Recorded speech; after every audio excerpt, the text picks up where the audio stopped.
Hello everyone, আসসালামু আলাইকুম, back to Numan Raju tech. তো ভিউয়ার্স, আজকে স্পেশালি পুরো ভিডিও জুড়ে কথা বলবো অ্যারোস F52 ফোনটির ইন ডিটেলস নিয়ে। এটার নাম কিন্তু আরও একটা আছে, ফুজিটুস অ্যারোস NX9। তো দুইটা নামে এই ফোনটা চলে। তো যাই হোক, এখন বর্তমান সময় বাংলাদেশের বাজারে অ্যারোস F52 নামে চলতেছে এই ফোনটা। আর এই ফোনটার অ্যাবাউটেও লেখা থাকে অ্যারোস F52। আর এই ফোনটা কিন্তু আমাদের খুবই জনপ্রিয় ব্র্যান্ড স্যামসাং ব্র্যান্ডের নোট 10-এর মতন দেখতে লাগে অ্যারোস F52। তো নোট 10 কিনতে গেলে এখন বর্তমান সময় 28 থেকে 30,000 টাকা গুনতে হয়। তো বর্তমান সময় অ্যারোস F52 এই ফোনটা কিন্তু খুবই রিজনেবল প্রাইসে পেয়ে যাবেন। এই ফোনে কি রয়েছে, নতুন দাম, পুরান দাম, এছাড়া পারফরমেন্স কেমন হবে, ইন ডিটেলস ধারণা দেওয়ার ট্রাই করব এই ভিডিওতে।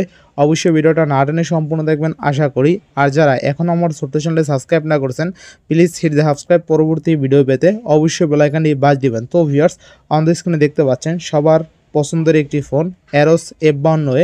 বর্তমান সময় এই ফোনটার কিন্তু চাহিদা অনেক বেশি, কারণ এই ফোনটায় পেয়ে যাচ্ছেন curve display, in display fingerprint, super AMOLED display, এছাড়া 8GB 128GB র্যাম। মোটামুটি ফিচারের কথা বলে গেলে দুর্দান্ত। এছাড়া প্রসেসর হিসেবে পেয়ে যাচ্ছেন এই ফোনে কোয়ালকম স্ন্যাপড্রাগন 765G। ডিসপ্লে সেগমেন্টের কথা বলতে গেলে এই ফোনে ডিসপ্লে সাইজ পেয়ে যাচ্ছেন 6.3 full HD plus 2400x1080 pixel supported পেয়ে যাচ্ছেন এই ফোনে। মোটামুটি এই ফোনের কথা বলতে গেলে এক কথায় দুর্দান্ত। আর এই ফোনটা বর্তমান সময় আপনারা দেখলেই ভালো লাগবে। কার্ভ ডিসপ্লের মধ্যে এতটা কম বাজেটে এতটা ভালো ফোন আর কোনো ব্র্যান্ড দিতে পারবে না আমার মনে হয়। আপনার কেমন মনে হয় অবশ্যই কমেন্ট করবেন। ডিজাইনের কথা বলতে গেলে build material, front glass, black plastic frame, style punctual, dimension পেয়ে যাচ্ছেন 152x72, 8.5 মিলিমিটার পর্যন্ত। এই ফোনটার মাত্র ওজন 162 গ্রাম। ডিসপ্লের সাইজ তো 6.3 ইঞ্চি। ডিসপ্লে টাইপ পেয়ে যাচ্ছেন IPS LCD। অ্যাসপেক্ট রেশিও পেয়ে যাচ্ছেন 20.9। ডিসপ্লে প্রোটেকশন থাকছে না কোনো ধরনের। Notification LED feature, multi-touch. এছাড়া ব্যাক ক্যামেরায় কিন্তু ট্রিপল ক্যামেরা পেয়ে যাচ্ছেন, সেই সাথে 48 মেগাপিক্সেলের মেইন শুটার থাকছে। ফ্রন্টে পেয়ে যাচ্ছেন কিন্তু 16 মেগাপিক্সেল। ইন দ্য স্ক্রিনে দেখতে পাচ্ছেন ব্যাক ক্যামেরায় আপনি 48 মেগাপিক্সেল, ফ্রন্টে পেয়ে যাচ্ছেন 16 মেগাপিক্সেল। ভিডিও ফুল এইচডিতে করতে পারবেন, ফ্ল্যাশ LED ফ্ল্যাশ। এছাড়া ক্যামেরা ফিচারের কথা বলতে গেলে AI portrait mode, night mode, slow motion, burst, panorama, QR code, face beauty, HDR, flash light, display flash, face unlock, মোটামুটি সব ধরনের পেয়ে যাবেন। অপারেটিং সিস্টেম হিসাবে পেয়ে যাচ্ছেন Android version 11। Browser HTML5 JavaScript supported. এছাড়া চিপসেট তো খুবই দুর্দান্ত, গেমিং চিপসেট পেয়ে যাচ্ছেন, যে কোনো গেম এই চিপসেট দিয়ে রান করতে পারবেন। এছাড়া এক্সট্রা কিন্তু আপনি 512GB পর্যন্ত মেমোরি কার্ড ইউজ করতে পারবেন। আর সেন্সর হিসাবে ইন ডিসপ্লে ফিঙ্গারপ্রিন্ট পেয়ে যাচ্ছেন। ব্যাটারির ক্যাপাসিটি পেয়ে যাচ্ছেন 3600 mAh ব্যাটারি।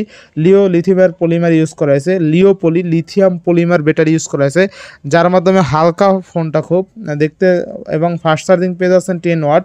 আর রিভার্স চার্জারও কিন্তু থাকছে না। অডিও প্লেব্যাক এছাড়া ভিডিও প্লেব্যাক থাকছে, FM রেডিও থাকছে, অ্যালার্ট টাইপ পেয়ে যাচ্ছেন, রিংটোন পেয়ে যাচ্ছেন, লাউড স্পিকার, এছাড়া হ্যান্ডস ফ্রি, এছাড়া 3.mm হেডফোন জ্যাক পেয়ে যাচ্ছেন, OTG supported, face unlock, fingerprint সব কিন্তু মোটামুটি অ্যাভেলেবেল পেয়ে যাবেন।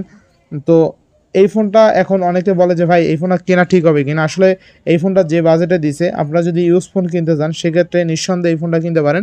এই ফোনটা কিন্তু বর্তমান সময়ে 15 থেকে 16,000 টাকা বাজেট হলে আপনি এই অ্যারোস F52 এই ফোনটা কিন্তু অনায়াসে নিতে পারবেন। তো 15,000 টাকা বাজেটে আমার মনে হয় না এই ফোন কেউ দিতে পারবে অন্য কোনো ব্র্যান্ড। তো এই ফোনটার নতুন দাম কিন্তু অনেক টাকা, প্রায় 50K-র উপরে, 50,000 টাকার উপরে এই ফোনটা। তো নতুন দাম এত টাকার একটা ফোন আপনি কিন্তু অল্প বাজেটে পেয়ে যাচ্ছেন। বর্তমান সময় ফ্রেশ কন্ডিশন দেখতে পাচ্ছেন আমার হাতে যে ফোন, এরকম কন্ডিশনে আপনি কিন্তু 15 থেকে 16,000 টাকা বাজেট হইলেই অনায়াসে ভালো কোয়ালিটি, ভালো সার্ভিসওয়ালা ফোন কিন্তু পেয়ে যাবেন, একদম A++ কোয়ালিটি। তো অ্যারোস F52 এই ফোনটার ইন ফিচার ছিল এই পর্যন্তই। যদি ভিডিওটি ভালো লেগে থাকে অবশ্যই লাইক, কমেন্ট, শেয়ার করতে ভুলবেন না। আর যারা এখনও আমার ছোট্ট চ্যানেলে সাবস্ক্রাইব না করছেন, প্লিজ হিট দ্য সাবস্ক্রাইব। পরবর্তী ভিডিও পেতে অবশ্যই বেল আইকনটি বাজ দেবেন। তো ভিউয়ার্স, আবার দেখা হবে কোনো নতুন ভিডিও নিয়ে। সেই সময় পর্যন্ত ভালো থাকুন, সুস্থ থাকুন, আল্লাহ হাফেজ।